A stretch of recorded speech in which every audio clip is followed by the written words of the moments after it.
Hey everybody, welcome to the Art of Comics. I'm your host, Salazar. I just wanted to do a quick video here and talk a little bit about David Mack and Bendis, their work here, this series called Cover. This is issue number 1.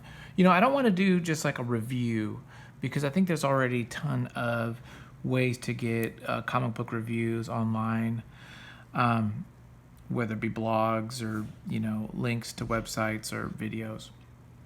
What I'd like to do actually is kind of dive more into the art of it and what can we learn, what can we use, what techniques are being done with telling the story, and maybe kind of inspire you to, when you're looking at a comic, what to look for, and also creatives, what to kind of like use in your art, different techniques. So let's talk about this. I've been following these guys for decades now, since the very beginning. Both of them, I've kind of followed their work, so it's definitely evolved. They definitely have matured, and this is some of their best stuff now, working again together.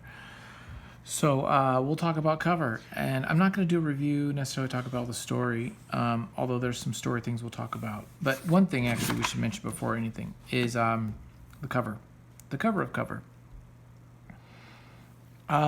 David Mack is always using really fun multimedia in his work. He's doing a lot of collages. He's always done that kind of stuff. And I really like this silhouette. I love his watercolor. He's been doing watercolors forever. With Kabuki, for sure, that's when it really took off, when he was doing a lot of that work. This is really fun. It's kind of a nice little silhouette and art inside. We see that it's very common now in the last, I'd say, maybe 10 years or so. It's like you see it all the time with one silhouette of an image, and then inside there's something else. So it's really kind of a popular technique, and I think it works great here. So this is kind of a window panes, and we see the main character, the guy, and and then inside we see this agent who's the girl. So really kind of neat, something to think about when you're designing covers and artwork, how to have two images together in the same space. So really kind of fun. I like this stuff. This is a little different for David Mack. This is all brush, by the way. It looks like it's all brush, which he uses those like Chinese brushes. Like, let me see here. I got some. These guys. So he uses these guys. I like these a lot too. So he uses those for some of his artwork, and you can kind of see that here. I also like the colors that are all close to on the color wheel. So it's not monochromatic, but they're all like next to each other. So I like that a lot. It's got this nice kind of cool tones, and it's actually, that looks like David Mack. That's what he would wear at a show.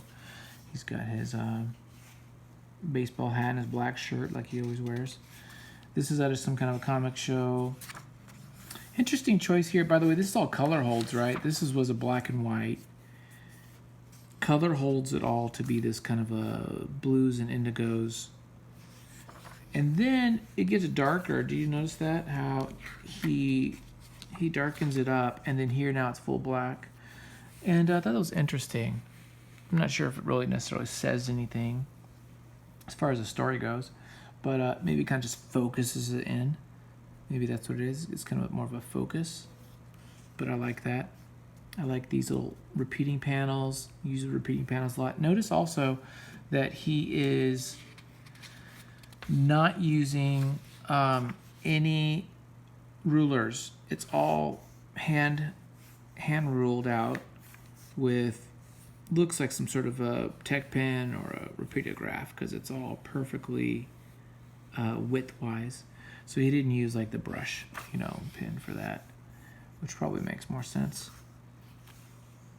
Every now and then you'll get a little bit of like splatter and stuff. I think this is more accidental than intentional. But he didn't white it out, of course.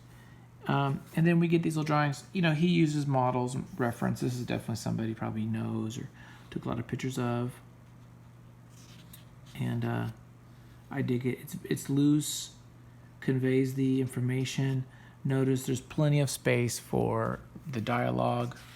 I like that a lot too. And then we're going to go in, and this is all kind of these 2x3s or 2x4s or 5s kind of panel structure. He's not going the 9 grid. He's going kind of these wider, almost like cell phone kind of vertical frames. Then we have a transition where we look into some of the original art, and this looks like this is what the art is that this character does. And now we're going to kind of more the traditional Japanese kind of sumi style of ink washes that David he does. Starts with kind of a gestural sketch, and then we go into a little bit more detail here, and he puts in a little bit of color. This is a nice image here too of the boy, Japanese boy there. It looks good. Again, now and then we go. He could have just kept it like that, but then he puts in this silhouette, and he puts it inside the frame like that. I think this is like the cool thing. I think out of this whole thing is this is a really cool idea, and then he blows it up. And that's kind of neat. So again, we're conveying him doing the art with the actual art itself. So that's a great effect. It'd be interesting to see the script. I would think the script probably doesn't say that. David came up with it, but I'm making it up. And then we see a little bit more working on the work. Nice little fun gestural cat. Again, very loose, very minimal background, not needed. Really, it's all about the words and about the kind of evoking the tone or feeling. Another silhouette here of this. All these are silhouettes, right? Really kind of going in on that feel. And now we're back into kind of reality. Again, this is all very loose. This is looser than you see a lot of David Mack stuff. I wonder if they're just like, you know what, let's just do this really loose and simple and tell the story that way. I think it works. I think you don't have to put that much time into things sometimes. I think we go overboard. That said, there's always an appreciation, right? When you see something that someone's labored over weeks for. Now we flip back into another convention, and we're at another show, and now we're switching technique again. So now we go into a fully kind of watercolor rendered face of her face, and that's totally David Mack too. It's funny, he's using himself as a model, which most artists do.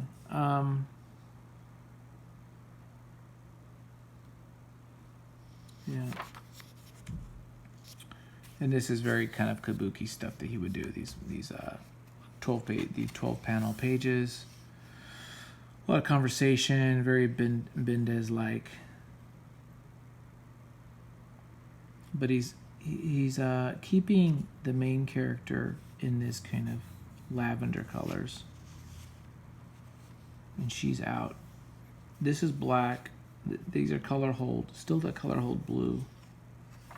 I think some of this though really is just visually interesting. It's not necessarily, I don't think it's telling anything necessarily.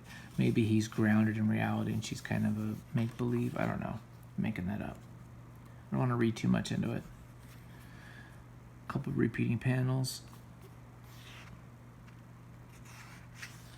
This is all nice.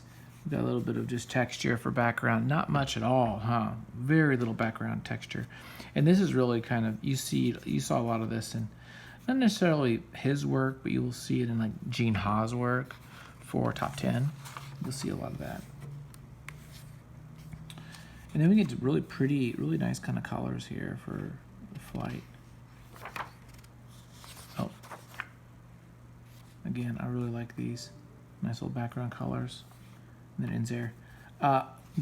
Some great stuff in here. These are just ads. I thought this was fun. I definitely want to read more of this. Really for the art and kind of like what different techniques, are they going to keep with this kind of silhouette style, or are they going to do other things? So there you go. Quick little video. Just want to talk about the art of comics and how David Mack does this. I think it's definitely something to think about and study, the style.